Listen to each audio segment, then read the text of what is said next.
Ponga ese orden.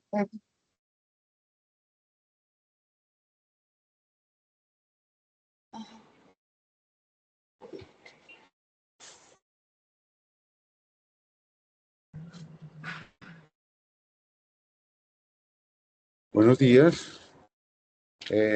Vamos entonces, siendo las 6:35, a empezar la charla.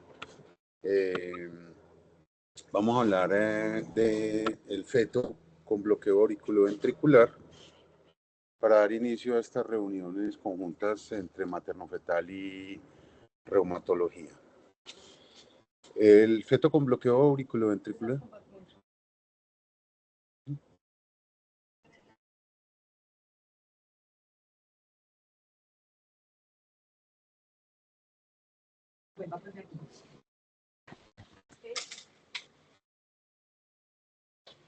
Vuelve a dar compartir. Eso.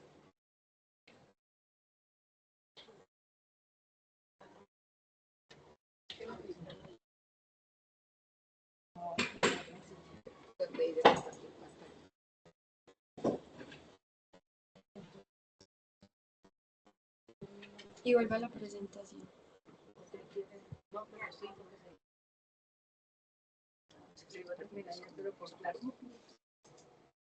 Es que mira lo que hacía. En la reunión de Teams dele compartir como toda la pantalla. Pero eso, dejar de compartir. Y él otra vez compartir, pero donde dice compartir pantalla. Permitir eso. Y ahora devuelva al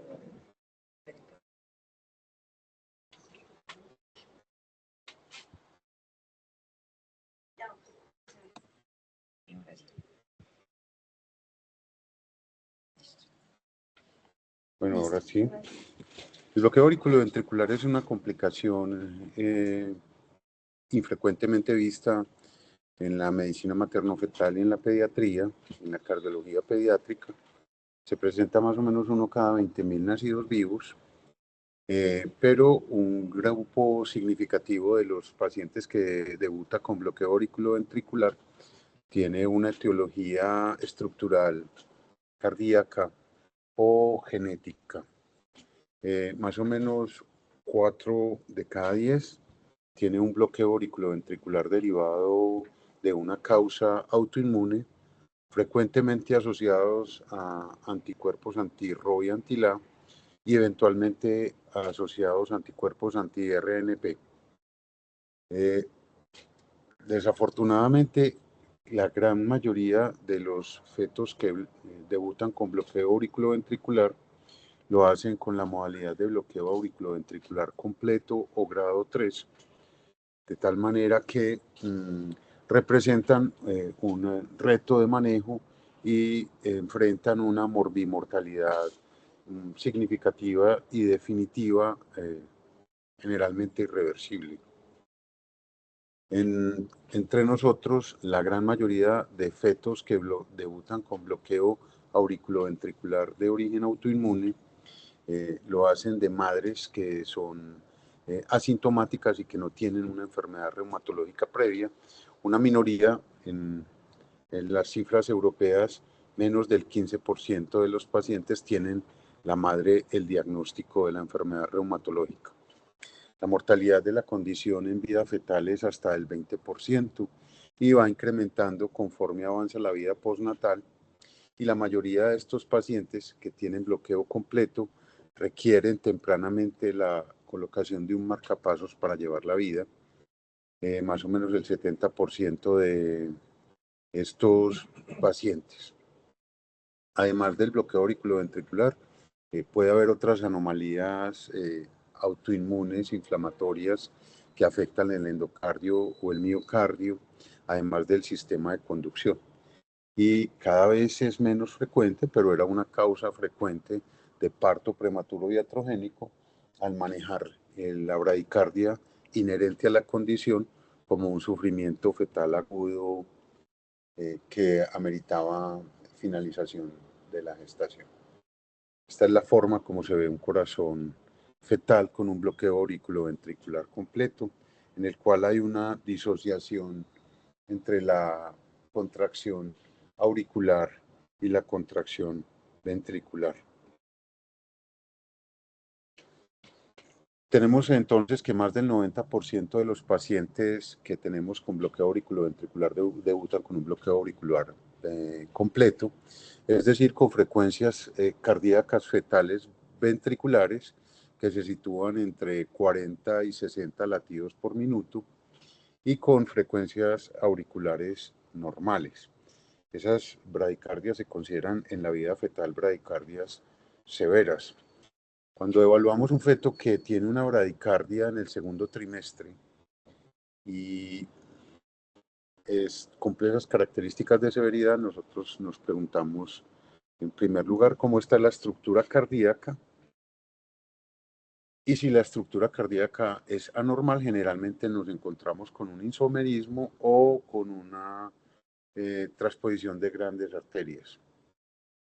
Por el contrario, si vemos que la estructura cardíaca es normal, la pregunta que nos hacemos es ¿por qué está la anomalía de la conducción?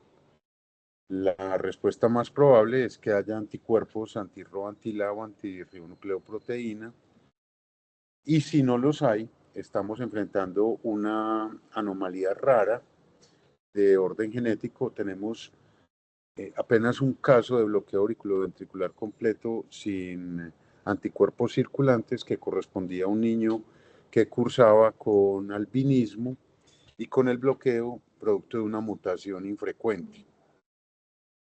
Cuando los anticuerpos son positivos, entonces nos debemos enfocar en las condiciones maternas para hacer un diagnóstico si tiene una enfermedad autoinmune detectable o si lo que está ocurriendo es simplemente una paciente que tiene anticuerpos sin una enfermedad clínicamente evidente.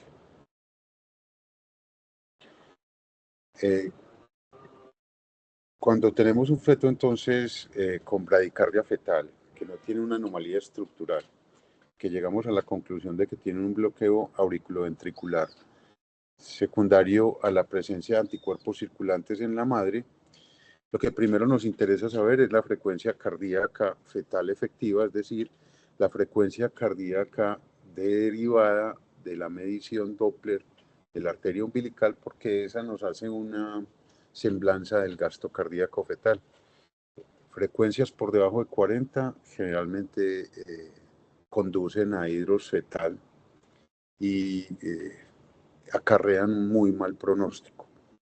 Y las frecuencias por encima de 50 generalmente no conducen a hidros fetal, y estos son los fetos que tienen mejores probabilidades de salir adelante en el postnacimiento.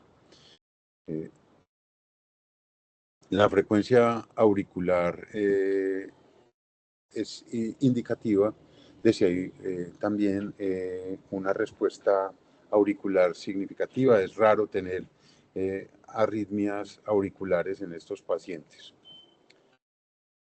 Cuando tenemos entonces un paciente en el cual hay anticuerpos circulantes en la madre, eventualmente hay un diagnóstico conocido de una enfermedad autoinmune, un lupus, una enfermedad mixta del tejido conectivo, una enfermedad de Sjögren. Pero como les dije anteriormente, la mayoría de las pacientes tienen una ausencia de diagnóstico de enfermedad autoinmune y han sido asintomáticas o tienen síntomas que no han sido valorados desde la perspectiva de la enfermedad autoinmune. Una mujer que tiene anticuerpos anti-Rho, anti-La o anti-RNP tiene o conlleva un potencial de transferir estos anticuerpos al feto y que ellos conduzcan a una anomalía del sistema de conducción. El riesgo de desarrollar bloqueo AV es del 2% en las mujeres con anti-Rho y anti-La. No está determinado para pacientes con anti-RNP. Y si tienen la variedad anti-Rho de 52 kilodalton, el riesgo de bloqueo llega a ser más alto. Es hasta el 10% y de recurrencia hasta el 33%, cuando el riesgo de recurrencia, cuando hay un niño afectado es del 15% en pacientes que tienen otros anticuerpos distintos al de 52 kilodalton. En un estudio poblacional inmenso que hicieron en Finlandia, encontraron que la incidencia de anti-Ro en la población general era del 2%.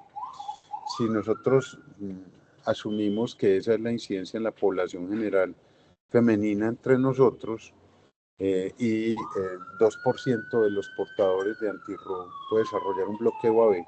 En Colombia nacen más o menos 515.000 personas por año.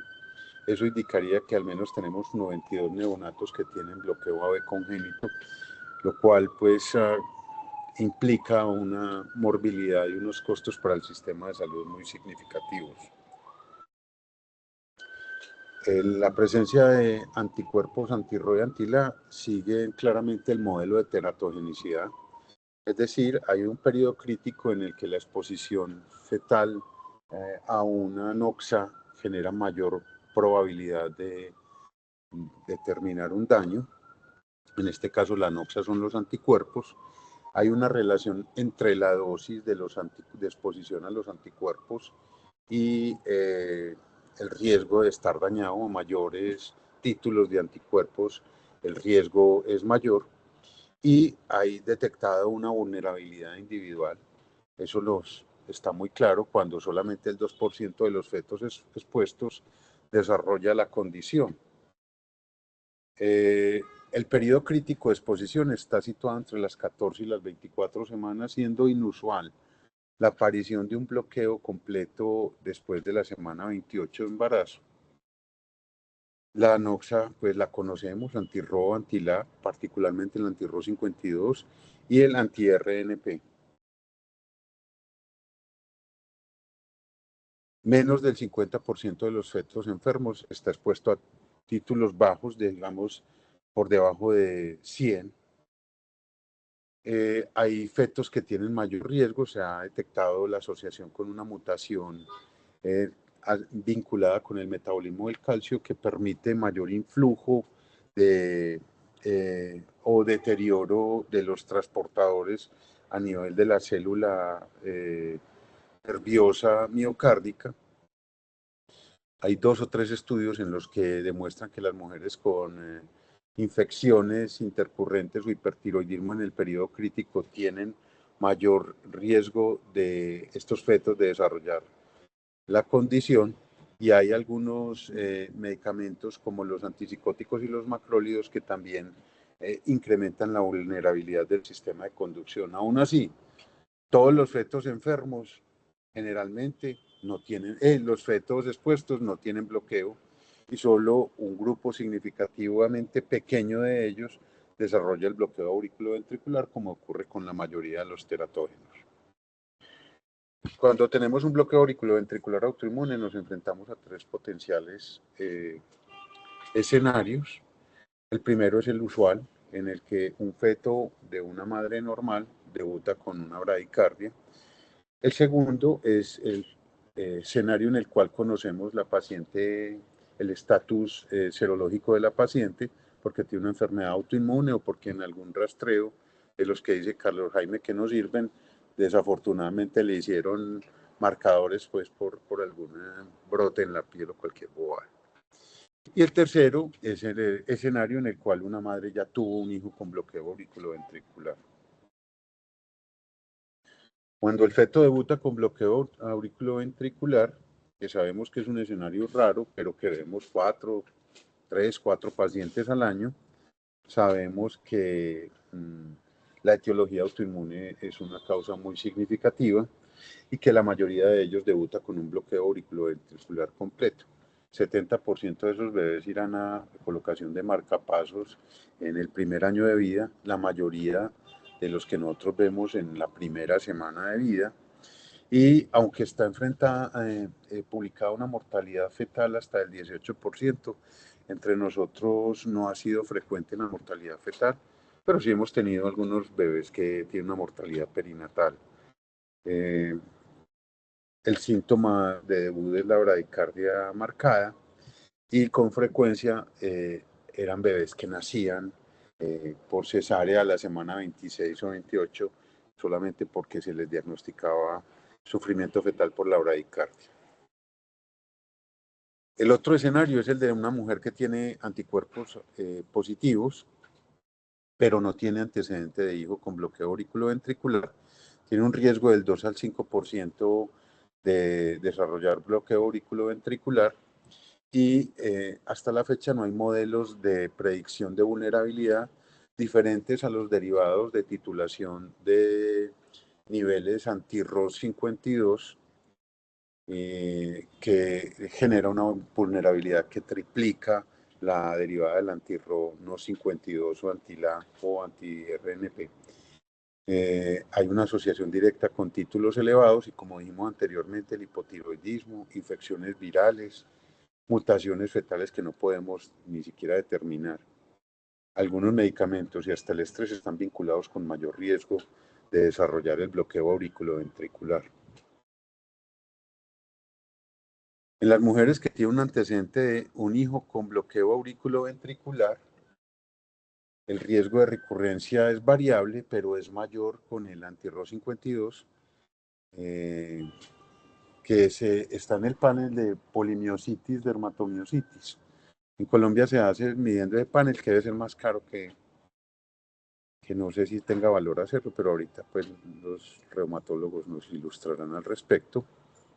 Los factores de riesgo son los mismos, pero está detectada una asociación entre la edad materna y el riesgo de transferencia de anticuerpos que produzcan lesión al sistema de conducción miocárdica. En un artículo francés dicen que es porque con el paso del tiempo la avidez de los anticuerpos se incrementa y eso incrementa su potencial nocivo. Sin embargo, no sé si esto será cierto. Cuando tenemos una mujer con anti-RO y anti-LA positivos, entonces nosotros enfrentamos el conocimiento que está, digamos, enmarcado en el medio y que se deriva de un trabajo que se publicó en Circulation en el 2008, que el título del artículo es Utilidad del monitoreo de fetos a riesgo de bloqueo cardíaco. Vale la pena decir que más o menos hace 25 años se viene hablando de manera repetida sobre la monitorización de pacientes portadoras de anticuerpos potencialmente lesivos para el sistema de conducción. Sin embargo, son tan infrecuentes los casos y tan compleja la dinámica que estructura la condición que a la fecha no hay ningún protocolo que esté mundialmente vigente. Pero este estudio PRIDE nos deja varias ilustraciones. El primero es que hay un periodo crítico, es decir, que todos los esfuerzos para screening deben estar centrados en este periodo crítico. Lo segundo es que el deterioro no es secuencial, es decir, sería ideal que uno encontrara una prolongación del PR mecánico que condujera a un bloqueo del primer grado y que acabara con el tiempo en tercer grado. Pero los fetos pueden debutar con un bloqueo completo sin haber hecho el tránsito con prolongación del PR. En el estudio PRIDE hacen unos comentarios respecto que los estudios hasta ese momento que mostraban mayor frecuencia de vigilancia no modificaban el pronóstico de los pacientes y que los corticoides, así sea en dosis masivas, no modifican la historia natural, pero ponen en riesgo la madre de este feto. Entonces la pregunta que uno quiere responder es si es posible prevenir el bloqueo AB completo o si es posible detectar el bloqueo en una fase temprana que permita alguna intervención. Entonces el primer hallazgo es prolongación del PR. El PR es normal hasta 15 y se considera prolongado a partir de 16. Pero como sabemos, no hay una progresión lineal hasta el daño irreversible. Entonces, digamos que el tránsito de la condición no nos ayuda a predecir el deterioro. La mayoría de los pacientes que tienen intervalos PR prolongados, inclusive bloqueos grado 1, se resuelven espontáneamente durante el embarazo o en el periodo postnatal sin intervención o con intervención, y la minoría de estos pacientes hace progresión a un deterioro más significativo, lo que hace pues difícil la prevención en estos pacientes. El segundo obstáculo que encontramos es que la mayoría de los pacientes están en la población general y son anónimos para el sistema de salud. No hay una metodología que haya probado ser eficiente, pero además el seguimiento es caro y el tratamiento tiene un costo biológico muy alto para la madre. Exponer a una señora a dosis altas de corticoides fluorados por un tiempo prolongado tiene un impacto sobre la calidad ósea, sobre el riesgo metabólico, etcétera, que es difícil de asimilar ante un panorama de resolución que es poco claro. Lo que sí está claro es que no hay ningún mecanismo que haya interrumpido la historia natural una vez se ha comenzado el deterioro de la condición. Pero la hidroxicloroquina sí ha modificado la historia natural en términos de prevención secundaria. La hidroxicloroquina, bueno, yo no me voy a meter en cómo funciona la hidroxicloroquina, pero en general la hidroxicloroquina lo que hace es evitar la acidificación de los receptores Toll-like. Y las mujeres que están tomando hidroxicloroquina sin que haya una lesión del sistema de conducción tienen 10 veces menos probabilidad de desarrollar bloqueo AB. Disminuye la incidencia de trastornos de la conducción hasta 3 veces. Hay mucha producción de información al respecto. ¿Cómo se valora la conducción eléctrica del corazón fetal? La única manera de valorarla es por un sistema complejo que se llama magnetocardiografía. Hay pocos magnetocardiógrafos en el mundo, son costosos, ocupan mucho espacio y no son prácticos, se usan más que todo en procesos de investigación. Sin embargo, sabemos que la expresión de la contracción cardíaca es simplemente una referencia de los eventos eléctricos que se producen a nivel del corazón. Entonces lo que hacemos es extrapolar los eventos mecánicos en términos de eventos eléctricos. Lo que nosotros queremos medir es el momento en el que se empieza a contraer la aurícula, la contracción auricular, que es equivalente al P del electrocardiograma, y el momento en el que empieza la contracción ventricular, que es el momento del R en el electrocardiograma. Eso lo hacemos evaluando la forma más fácil, el inlet-outlet del ventrículo izquierdo, donde podemos ver la válvula mitral y la válvula aórtica simultáneamente. También lo podemos hacer viendo una vena precordial simultáneamente con un gran vaso. Este es el tradicional, entrada, salida del ventrículo izquierdo con el PR mecánico. Este es evaluando la vena cava superior y la aorta. Y este lo hacemos evaluando este de arriba es una vena pulmonar y una arteria pulmonar, y la vena cava superior con la aorta, y tiene exactamente el mismo punto. Donde está la contracción auricular es el P, y donde se supera el chasquido de la válvula aórtica es el R mecánico. Estas son las arterias pulmonares que se ven muy bonitas. Otras normalidades, además de la prolongación de los tiempos de conducción en el corazón fetal, son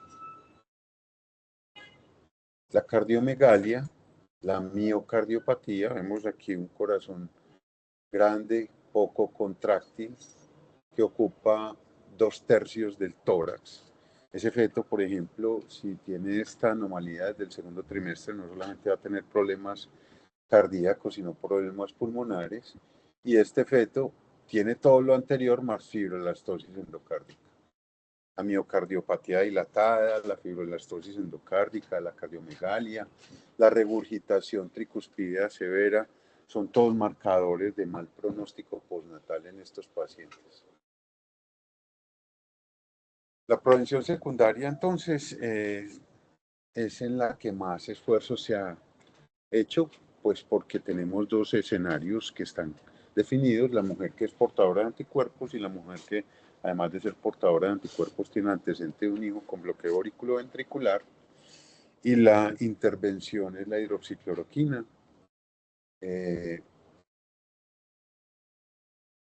Lo que nosotros hacemos en la práctica es evaluar el potencial tránsito a bloqueo grado 1, de bloqueo grado 1 a grado 3, que sabemos que solo es exitoso en un grupo de pacientes.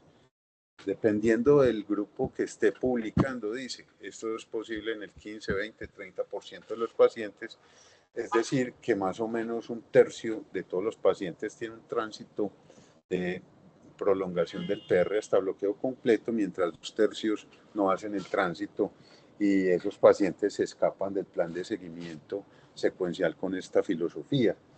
Esos caerían en el plan de seguimiento secuencial solamente para evaluar con prontitud el diagnóstico de un bloqueo completo, que vamos a discutir más adelante.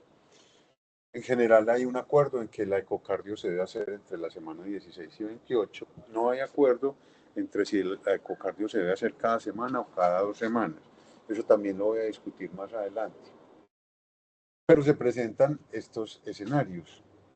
Cuando hay prolongación intermitente del PR, que es entre 13 y 15 milisegundos.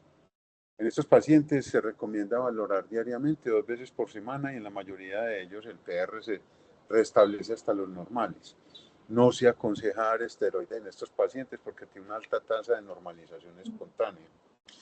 En los pacientes que tienen prolongaciones por encima de 16 o bloqueos grado 2, se recomienda adicionar corticoides. En los pacientes en los cuales, en estos pacientes con bloqueo grado 2, la poca experiencia que nosotros tenemos es que la mayoría quedan en bloqueo grado 2 con esteroides. Nosotros siempre le hemos dado esteroides y a dosis muy altas, desafortunadamente. En los pacientes que tienen bloqueo grado 3 que debuta con menos de una semana de evolución, se han utilizado 3 herramientas, corticoides, plasmaféresis o gamma globulina, pero el grupo que me parece que tiene la información más codificada son los nórdicos, que ofrecen corticoides por 4 semanas y encuentran que el único grupo en el que hay regresión por esteroides es este. Y definitivamente no hay nada en términos de resolución de la condición o mejoría cuando el bloqueo completo lleva más de una semana. Entonces hay 2 puntos de vista grandes en este escenario clínico. El primer punto de vista es el de hacer valoraciones repetidas y tempranas. Y este es un artículo que publican los franceses en el Lancet de Reumatología en el 2019, en el que ellos argumentan, es un estudio conceptual, de una revisión conceptual del tema, en el que ellos sacan 3 grandes conclusiones que están en contra del seguimiento intensivo por ecocardiografía de los fetos expuestos ante ruanetilo. Dicen que se requieren 500 ecocardiografías para diagnosticar un bloqueo, que las mujeres que se meten en programas de seguimiento intensivo tienen estrés. Eso es una cosa, digamos, un comentario que tiene 2 filos. Porque si usted sabe que tiene antirroz, se mete a internet y sabe que le va a dar un bloqueo, pero se da cuenta que no le están haciendo el seguimiento, también eso da estrés, ¿cierto? Y ellos dicen que no hay tratamiento eficiente y los corticoides no sirven. Esto es 2019 y ellos proponen el siguiente esquema de seguimiento. Comenzar con una valoración a la semana 16, hacer ecocardiografías, auscultaciones ambulatorias con Doppler o hacer auscultaciones en el sistema de atención primaria, hacer una valoración a las 20, una ecografía de detalle anatómico a las 22 y otra valoración a las 24 y un ecocardio a la semana 26 o 28. Esto reduce significativamente los costos y la exposición a procedimientos que son costosos. Esta es la propuesta que ellos hacen. A mí este grupo de los nórdicos, que ha publicado mucho desde hace mucho tiempo, son 57 pacientes que ellos han seguido todo el tiempo. Ellos hacen una valoración semanal desde la semana 16 hasta la semana 28. Ellos dicen que los programas semanales, si los comparan con los de auscultación que recomiendan los franceses, demuestran alteraciones en el ritmo 5 semanas antes de la auscultación. La otra cuestión de la auscultación es que poner un ecotone no es tan fácil a las 20 semanas o las 18 semanas. Y también hay estudios obstétricos que muestran que los pacientes que se monitorean en la casa tienen mucho estrés cuando no oyen el bebé o cuando se oyen la frecuencia uterina y piensan que hay una bradicardia. Entonces eso también tiene sus intríngulis.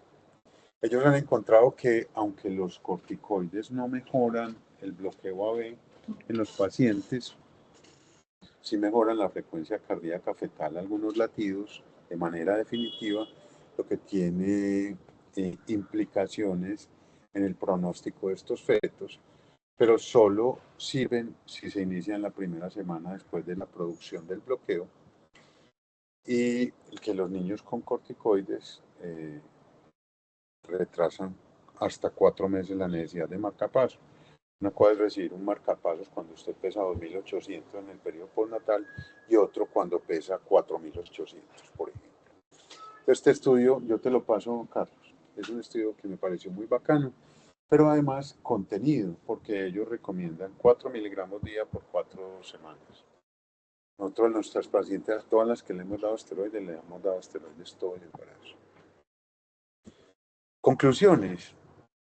Es una complicación indeseable. El bloqueo auriculoventricular completo inmune es muy grave, y como es un claro modelo de teratogenicidad, lo que nos faltan es estrategias para impactar el proceso de desarrollo, ya que es imposible impactar la exposición fetal. Claramente la cloroquina cambió la historia natural de esta condición y va a bajar las incidencias cuando sea universalmente aceptada. A la fecha, el seguimiento semanal. Bueno, y lo que me choca en la cloroquina es que lo primero que uno se pone feliz cuando llega la señora con antirro y antila altos y le dice uno, bueno, no, pero entonces hay que empezar la cloroquina. No, es que me hace daño para los ojos. Ahí quedamos listos. El seguimiento postnatal, el seguimiento semanal desde la semana de 16 a 28 parece ser la mejor estrategia. Lo que hay que venderle a los colegas es que no hay que hacer un ecocardio. Hay que hacer un PR mecánico. Un ecocardio se demora 1 hora, en un PR mecánico se demora 10 minutos, para que no sea tan costoso, ¿cierto? Uno hace un ecocardio detallada en el embarazo 22-24 y ya. Y una vez el bloqueo está instaurado, es irreversible. No sirven los esteroides, no sirven los betagonistas. La plasmaféresis y esas cosas no sirven, son caras y tienen sus riesgos también. Bueno, queda abierta la discusión. Muchas gracias. Preguntas, dudas, comentarios. Y de pronto lo que planteabas a lo largo de la charla, pues una cosa es el mecanismo de acción de la hidroxicloroquina, porque al parecer lo que ocurre es que cuando pues los anticuerpos llegan al feto, producen como un fenómeno de apoptosis. O sea, realmente no es que produce un bloqueo directo, sino que se produce apoptosis del cardiomiocito y esa inflamación es la que genera el bloqueo. No es que sea un efecto directo en el sistema de conducción. Entonces, lo que hace la hidroxicloroquina es que inhibe fosfolipasa 2, entonces es un efecto antiinflamatorio. Y inhibe ese receptor tipo TOL9, que eso modula pues, producción de macrófagos, células B, o sea, tiene un efecto antiinflamatorio. Es básicamente como actuaría la hidroxicloroquina. Sí, también otro que decías, pues, eso de que la alteración visual de antimaláricos, lo que producen los antimaláricos con frecuencia es visión borrosa, pero no es por retinopatía, sino por alteraciones como de la acomodación, y eso es reversible. O sea, si una mujer empieza hidroxicloroquina y ve borroso, uno no se la suspende, uno sería como uno lo que dice es bajar la dosis, o sea, si está diaria, ponerla interdiaria, y eso se mejora, porque las mujeres, pues, las embarazadas no tienen factores de riesgo para toxicidad retinal por antimaláricos, eso ocurre más de 65 años, uno tiene falla renal, hepática, o sea, son pacientes mayores, pero si alguien tiene visión borrosa, uno lo que hace es disminuir la frecuencia del antimalárico y eso es reversible, porque son cosas de la acomodación. Entonces esa sería la idea de la hidroxicloroquina. Lo otro que decías del RO 52, pues hacer un panel, pues normalmente vale como 300.000 pesos, pero eso está en el post. Pues valdría la pena, yo creo que más de fines de investigación, si nosotros entre ambos grupos uno detecta un anti-RO, pues pedir el panel para ver si es un RO 52 positivo. Pues eso no tiene, pues, o sea, que uno tenga que hacerlo en la práctica diaria pues no va a cambiar de manejo porque la estrategia va a ser exactamente la misma, pero valdría la pena uno saber qué tipo de RO es. Y hay maneras de hacerlo y pues digamos que está en el post y valdría la pena pues cuando uno lo detecte hacer un seguimiento prospectivo de lo que ocurre en la vigilancia, no ocurrió bloqueo, etcétera, pero sí se puede pedir el panel de neuropatías, no es tan costoso pues realmente, no Yo pensé que era más caro, yo pensé que era más caro. Incluso lo han reducido el precio pues bastante en eso, pero se puede hacer, pues uno lo podría pedir, uno detecta un RO y uno pide un panel de miopatías y eso es una técnica, pues no es como los ANAS que te reportan difusiones, sino te dice positivo, negativo y te da unas cruces. Entonces es simplemente si está presente o no está presente el anticuerpo. Entonces, yo creo que es importante como esas dos cosas de la hidroxicloroquina y de lo de la vigilancia pues, lo que tú dices es el impacto que tiene, pues, sobre todo es una medida de prevención secundaria, ¿cierto? Yo creo que en general sí, pues, porque uno diría, pues, la mayoría son asintomáticas, pero si usted no tiene algún síntoma que le sugiera pedir un antirro, por ejemplo, pedir unos cenas sí es muy caro, ¿no? O sea, usted pide un perfil inmunológico, pedir ANA-cenas, por ejemplo, antidNA vale $1,500,000 de pesos. O sea, pues, cuando uno pide todo el perfil, entonces, yo creo que es algunos síntomas que, por ejemplo, uno ignora, que lo discutimos esta semana en la conferencia, pues síntomas secos, usted tiene, o sea, no es que toda embarazada usted le pregunte por síntomas secos, pues usted por alguna pista sospecha alguna enfermedad autoinmune, piel, le duelen las articulaciones, vale la pena preguntar por reino, por síntomas secos, y si eso es positivo, uno pues tendría más sustento para pedir estos anticuerpos y poder detectar el RO, pero con esa probabilidad pre-3, porque hacerlo en población general, eso sí sería, pues, no justificaría costo-efectividad.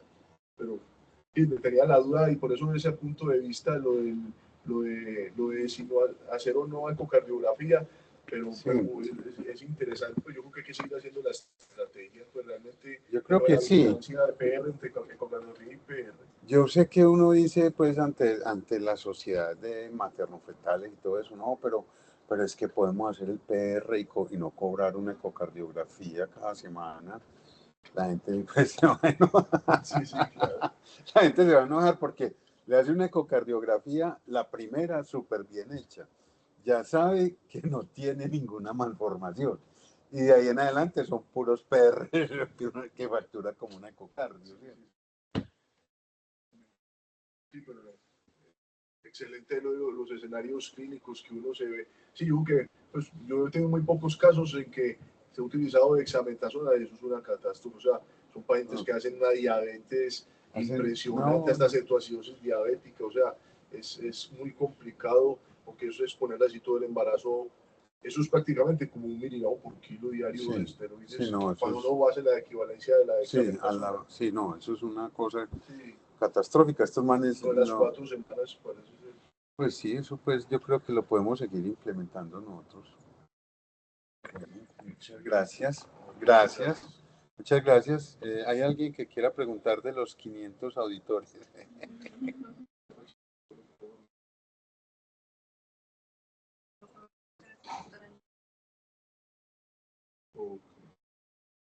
Bueno, muchas gracias. Gracias, Jorge. Gracias, Carlos Jaime, por acompañarnos, hermanito.